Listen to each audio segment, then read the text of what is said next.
Yo, what's up guys? So today we are reacting to His Story Part 5, and let's get into the video.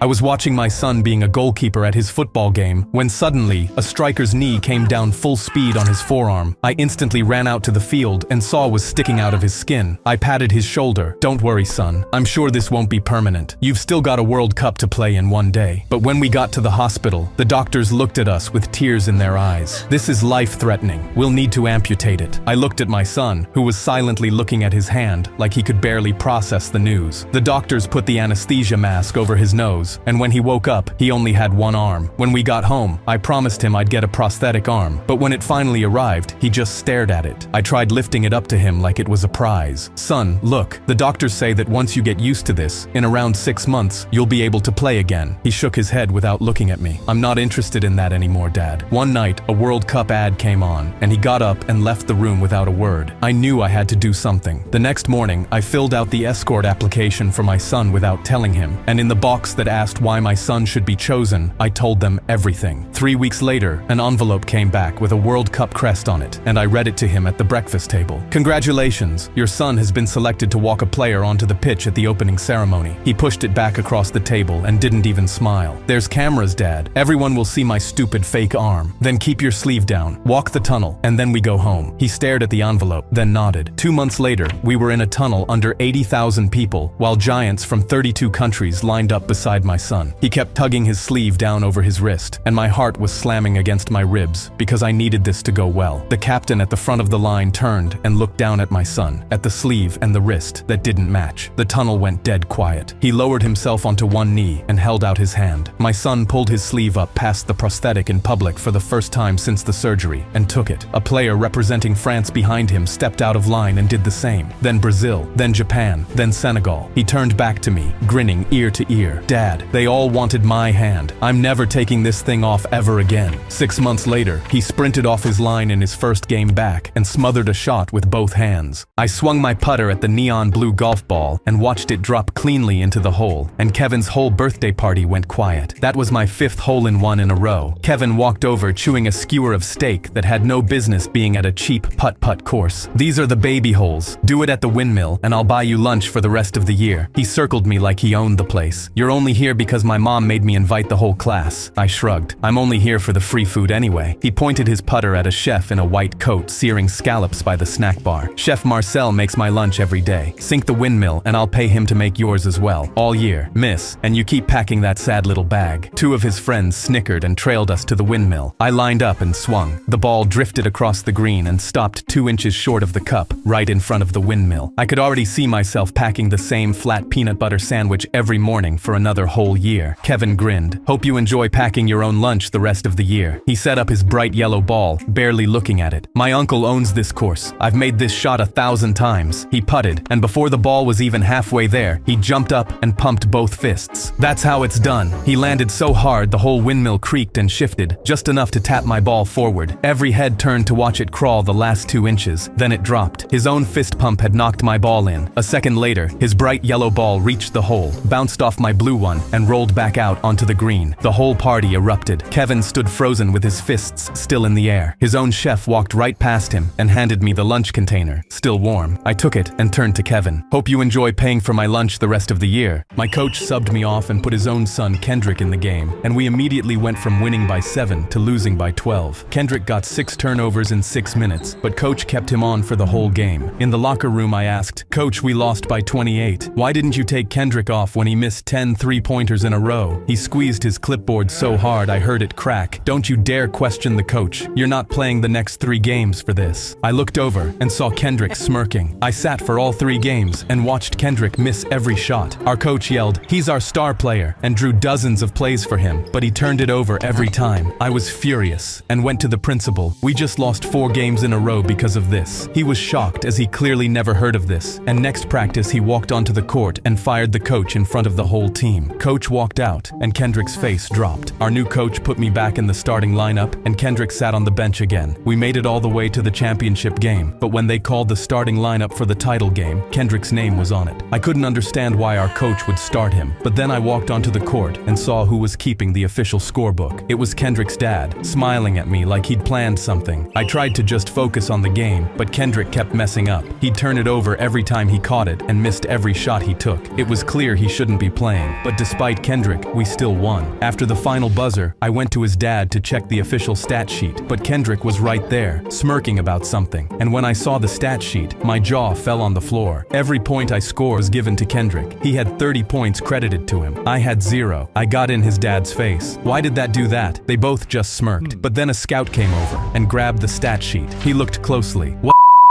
Why does this kid have 30 points? He scored 1 bucket all game and it was a free throw. He's like SGA, but worse. Kendrick's went red. His dad went pale. The scout turned to me and asked for my name. I walked into my kitchen and saw the kid who used to shove me into lockers, sitting at our dinner table with his arm around my twin sister, Christy. "Hey," Christy said, jumping up and grabbing my elbow before I could turn around. She pulled me into the hallway and lowered her voice. "I know what you're thinking. He's different now. Please, just give him a chance tonight. For me." This was Brett, the kid who chipped my front tooth against a water fountain in 10th grade. So I sat down across from them to find out if he'd really changed, or if my sister was about to get hurt by the same guy who hurt me. Mom kept an eye on us from the stove while Christy carried the conversation. "Tell him about your summer job, babe." Brett talked about painting houses for his uncle, said the heat was brutal, but the money was good, the kind of small talk that almost made me forget who he was. He set down his fork and met my eyes. "I know this is weird, man. I'm not the same kid I used to be. I still think about that day at the water fountain, and I'm sorry." It sounded real, and he didn't flinch when he said it. Mom was smiling at him like he was already family. Christy squeezed my hand under the table, and I felt myself starting to believe him. I almost told him it was okay, but Mom's voice cut in from the dining room. "Christy, come grab the plates." The second my sister stepped out of the kitchen, his smile changed. "Christy showed me your old yearbook photos," he said, leaning back in his chair. "The ones from before I cracked your tooth." That same smile crept across his face, the one from the locker hallway. "She actually thinks I changed." "You both did. That's the best part." My tongue went to the chip in my tooth before I could stop it. "You're not gonna say anything." "You never do." For 10 years, he was right. But Christy was standing in the doorway with a stack of plates, and she'd heard every word. The plates shattered on the floor. Brett spun around in his chair and started to say her name. I was on my feet and swinging before he got it out. Punch. My fist caught his mouth and I felt something crack. He went over backward off his chair, and when he pulled his hand away, his front tooth was chipped. I stood over him and laughed in his face. "Now we're even." He scrambled up and ran out the front door with his hand clamped over his mouth. My friends and I started a game of cops and robbers, and 3 of us ended up in real handcuffs. Robbers wore all black and ski masks, and cops wore blue shirts. While we were picking teams, our friend Felix started panicking. "I got a bad feeling about this, guys. Something can go really wrong." I said, "Felix, you got a bad feeling about everything. Nothing's going to happen." I tossed him a blue shirt. "Here, you're on our team." When dusk hit, we all met up at the block. Felix was fidgeting with his blue shirt. "I really think we should just play something else. This can get serious." "Chill, bruh. It's about to be fun." We should have listened. Instead, we started the game. The robbers pulled on their ski masks and took off running, hopping fences. I was a cop, so I was going yard to yard trying to tag people. Then I heard a police siren. A real cop car flew past me and turned onto our street. I froze. I was curious and ran toward it. Then I saw 2 officers with their guns drawn at 3 of my friends wearing ski masks. Their hands were up, terrified. One of them was sobbing. The cop said, "We got a call about robbers in the neighborhood." They screamed, "We're not real robbers. It's a game. Please." The officer looked at him. "If you're not a robber, then why are you wearing a ski mask and dressed in all black?" My friends were cooked. Another friend was screaming, "Someone call our parents!" The cops put handcuffs on them and shoved them into the cop car. My stomach dropped because we'd been running through backyards in the dark the whole night, and there was no way anyone outside our group even knew the game was happening. We all went to the police station. The rest of us cops were sitting in the waiting room. I turned to the group. "Who called the cops?" I was sick to my stomach. "Do you think they're actually going to jail?" Then Felix stood up and walked straight toward the interrogation room. An officer stopped him. "Where do you think you're going, young man?" He pointed at our friends. "I caught them. I called you guys because I'm a cop too. I need to interrogate them." My jaw dropped because he was still wearing his blue shirt. He'd been playing the whole time. The officer stared at him, then looked back at the rest of us in our blue shirts. "You guys are cops?" Felix nodded. The cops realized my friends in ski masks weren't lying and sighed. Then one of my friend's mom's was already at the station, furious. She looked at Felix. "You called the police on my son?" Felix nodded confidently. "He was robbing the neighborhood, ma'am. I caught him. You're welcome." We all started dying laughing. My parents didn't let me watch Adult Swim, so I waited up until midnight on a school night. I'd been planning this all week because my parents thought Adult Swim was too violent. I went to bed at 9 with my phone under my pillow set to vibrate at 11:55. When the alarm buzzed, I held my phone to my chest, slid past my parents' room, and snuck downstairs. I dropped the TV volume to 2 and switched to channel 67. The Adult Swim bumper hit at exactly midnight, and Robot Chicken started. I bit a pillow so my laughs wouldn't wake anyone. The credits rolled and nobody came down, so I went for it. I tiptoed to the kitchen, shoved pizza rolls in the microwave, and watched them spin like ticking time bombs. A creak upstairs froze me, but nothing happened. I grabbed the steaming tray and made it back as Venture Bros started. By the third show, I'd stopped checking the clock. Then a flash of orange caught my eye. The sun was up. My phone said 6:58, and upstairs my parents' alarm started ringing. I scrambled, but 3 empty pizza roll bags were on the couch, and Riley Freeman from the Boondocks was screaming on the TV. My dad walked in holding his coffee mug and stared at the screen, then the couch, then me. My mom came around the corner in her bathrobe. "Are you serious right now?" My dad set his mug on the counter. "It's a school day." She walked over and turned the TV off. 2 weeks, no phone, no TV, no friends. It was worth it. I'd trade 2 weeks of grounding for Robot Chicken, Venture Bros, and Boondocks any day. A kid 2 grades above me came up to me at Best Buy and shoved a pair of AirPods in my hand. "I know your dad has money, so be a good boy and buy these for me." Jackson was known as the school thief, so I asked him why he doesn't just steal this like always. He instantly grabbed me by the collar. "Because I'm 1 strike away from getting a jail sentence, but if you don't buy these AirPods for me, you're 1 strike away from the hospital." He brought his fist inches to my face, then dropped me down. I pressed the AirPods to my chest and walked to the counter, while Jackson pretended to browse. I got to the till and told the cashier everything, and she immediately looked past me. Jackson was holding an AirTag in his hand, like it physically hurt him not to put it in his pocket. The cashier narrowed her eyes, then nodded at me and slid a fake receipt across the counter. She stepped aside to make a call, and I grinned and grabbed the AirPods like I'd paid for them. Jackson snatched them from my hand the second I turned around, and he shoved the receipt in his pocket. "I'm glad you know what's good for you, wimp. Now remember, try anything, and 1 strike." He balled his fist, then smirked and strutted towards the exit. 1 AirPod was already in his ear by the time he stepped out, and the security alarm instantly screamed. Jackson's face dropped. "What the hell?" And 2 officers were already cuffing him and removing the AirPod from his ear. Jackson thrashed and pointed at me. "It was him. He made me do it." But the cashier stepped in front. "That boy never paid for anything." Jackson begged them to check the receipt in his pocket, so I pulled it out for him. A handheld fan purchased in 2018, $3.99. His face fell one last time, and he was dragged out screaming. I picked up the AirPods box and figured these would be perfect to wear for his trial. My mom grabbed her cleaning supplies and went to leave for her 10-hour shift as a cleaning lady for the 7th time this week. She tried to hug me goodbye at the door, but I just ushered her out because the popular rich kid Preston was over at my house, and I was too embarrassed for him to find out what she did. When she came back, Preston was still here, and I begged her to go change in her car so he wouldn't see her cleaning uniform. She dropped her head and slowly walked out. I felt guilty watching through the window as tears rolled down her cheeks. But then Preston asked me, "What are you looking at?" I quickly replied, "Nothing, just some broke loser changing in their car," and shut the blinds while Preston laughed. "That's so embarrassing. Imagine that was your mom or something." I chuckled with him. 2 days later, Preston invited me to his birthday party. My mom left for her cleaning shift, and 2 hours later, I put on my fake designer and walked to Preston's house. I pushed through the crowd looking for him. He told me, "Dude, my cleaning lady is here. We can throw drinks at her later." I laughed and told him I was down, then went into the kitchen for a soda. But that's when my face dropped in horror. My mom was on her hands and knees in her uniform, scrubbing Preston's floor with cleaning gloves. My eyes went wide, and I tried to walk away, because if someone saw this, I'd be humiliated, when suddenly she turned around. We locked eyes, and she mouthed, "I'm sorry, son," before going back to the tiles. My face was beet red, and that's when Preston rounded the corner. His eyes were wide with excitement. "You thought I wouldn't find out your mom scrubs toilets for a living." I felt my face burning with embarrassment as a few people looked on. "Your mom works for me. The only reason I invited you was so you could see this. You're so pathetic pretending your mom doesn't do dishes for rent money." He threw a glass of water at her and snapped his fingers. "Go scrub the bathroom." People were whispering as my mom looked at me with tears in her eyes and nodded in defeat. She walked to the bathroom with water dripping from her hair, but Preston snapped again. Without gloves, I was horrified and watched my mom mom slowly take off her gloves and noticed how raw her hands were from cleaning. She walked into the bathroom while Preston pointed and laughed. I was humiliated, but then I heard my mom trying not to cry behind the closed door. I realized everything she did was so I'd have a roof over my head, and something in me shifted. I didn't say a word and just grabbed a second set of cleaning supplies. I walked past Preston and opened the bathroom door, then knelt down and started scrubbing with my mom. She asked, "What are you doing?" I replied, "Helping you finish so we can go home." Her tears turned into a real smile as we cleaned together. Preston was still laughing, but now his friends weren't. Their faces dropped watching a 14-year-old on his hands and knees with his mother scrubbing toilets, and one by one they started leaving. Preston's smile vanished, and by the time the bathroom was clean, everyone was gone. I hugged my mom and said, "I'm so sorry, Mom. I'm so proud of you." Preston was in tears, and after Mom took her payment from the drawer, she tipped over the bucket of dirty water across his bathroom floor. He'd be cleaning this one himself, as we walked out with Mom in her cleaning uniform, and her head held high. My mom's a badass, and I'll never be embarrassed of her again. My mom and I were walking through the park when a woman with a child stepped in front of us and started screaming. She pointed at me. You're the father of this child. How dare you disappear on us?" I had no idea what was going on. My mom grabbed my arm. "Is this true? Do you know this woman?" I put my hands up. "I've never seen you before in my life. You have the wrong person." Her face got angrier. "Don't lie. You know exactly who I am." She pushed the little girl in front of me. Tell your daddy what he did to us." I was certain that wasn't my daughter, but why was she accusing me of being the father? Before I could ask, the woman pulled out papers from her bag, a birth certificate. "Here's the proof. You signed the birth certificate yourself." My mom grabbed the papers. "Are you seriously lying? This is your signature." I was shocked because I had no idea how this woman had my signature. I panicked. "That's not real. I've never seen those documents before." The woman got closer. "So you're going to lie in front of your own mother?" "I'm not lying. I've never even slept with a woman before. I still have my V card." My mom's face dropped. The little girl started crying. "Daddy, why don't you love me? Why did you leave us?" My heart was breaking because this child genuinely seemed to believe I was her father. My mom was stressed looking at the crying girl and started breathing faster. "How could you abandon your child?" That's when I noticed something. In the background, I saw a man standing behind a tree with a camera pointed at us. He was filming us, but before I could point it out, my mom grabbed her chest and collapsed to the ground. I dropped to the ground screaming and held my mom's hands while she was having a heart attack. I snapped out of it and pulled out my phone and called 911. Paramedics arrived and rushed her into the ambulance. I was crying, not knowing what would happen when I heard laughing behind me. I turned around and saw that both the woman and child were laughing. The man with the camera walked out from behind the tree. What was going on? The guy said, "Bro, relax. This was all a prank. I'm gonna title the video, 'Prank hit so hard it caused a heart attack, not clickbait.'" I couldn't process what I was hearing. I saw red and punched his camera so hard it shattered on the floor. They all stared at me in shock. Then I saw my mom walk out of the ambulance and come up to me. "Mom, didn't you just have a heart attack?" My mom just burst out laughing. "I didn't actually have a heart attack, son. I was in on the prank. I needed the money." I couldn't believe it. My mom was the mastermind behind all of this. Then the man pointed at the shattered camera. "Dude, I told you it was all a prank. Now you owe me $10,000. I heard the number and felt my heart skip a beat. I held my chest and collapsed while everyone ran towards me. Before I lost consciousness, I heard my mom wave the ambulance back. "Wait, he's actually having a heart attack." I finally knocked out my boxing coach, and it ruined my life. I walked into a boxing gym for the first time and saw an old man sitting in the corner wrapping his hands. I asked if he could teach me how to fight. He looked at me and laughed. "Let's find out, boy. Get in the ring." In the ring, I lasted 30 seconds before he knocked me out. I thought my boxing dreams were over, but he stood over me, reached his hand down, and pulled me up. "Come back tomorrow. Maybe one day you'll beat me." I came back the next day, every day for months. He taught me footwork, defense, how to read my opponent. Then one day during sparring, I landed a clean hit on his jaw. His head snapped back. He touched his face and smiled. "You have talent, kid, but talent alone isn't enough." One day, I saw him staring at the trophies by the wall. He turned to me. "These trophies are my son's. He was a fighter. He died in the ring because I didn't train him well enough." I didn't know what to say. I hugged him, and we went back to the ring. The next week, he started training me differently. He taught me how to defend against illegal moves that kill people. His face was serious. "This right here can kill you. Never let anyone hit you here." I saw his wife standing in the doorway watching us. She was crying. I didn't understand why. Until one day, he sat me down and smiled. "One last round, kid. Let's see if you can beat me now." We got in the ring. He threw a jab that split my lip, then a body shot that took my breath away. He wasn't my coach anymore. He was my opponent. I knew I had to give my all to beat him. I saw an opening and threw everything into one punch. My fist connected with his jaw. He hit the mat hard. I threw my hands up, feeling victorious. I did it. I finally finally beat you. It was the happiest moment of my life, but I wasn't ready for the next part. I put my hand out to help him up, but his eyes were closed, not moving. I dropped to my knees. Coach? He wasn't breathing. My heart sank. Did I kill him? I called an ambulance. At the hospital, I sat in the waiting room with his wife. She looked at me. You didn't kill him, son. His heart was failing. He knew he was dying, but continued to fight. I asked why. Our son died from an illegal move he never taught him to block. My husband saw our son in you and wanted to make sure that didn't happen to you. Tears started rolling down my face. Then the doctor came out with an update on his status. We stood up eagerly, but the doctor shook his head. I'm sorry, he didn't make it.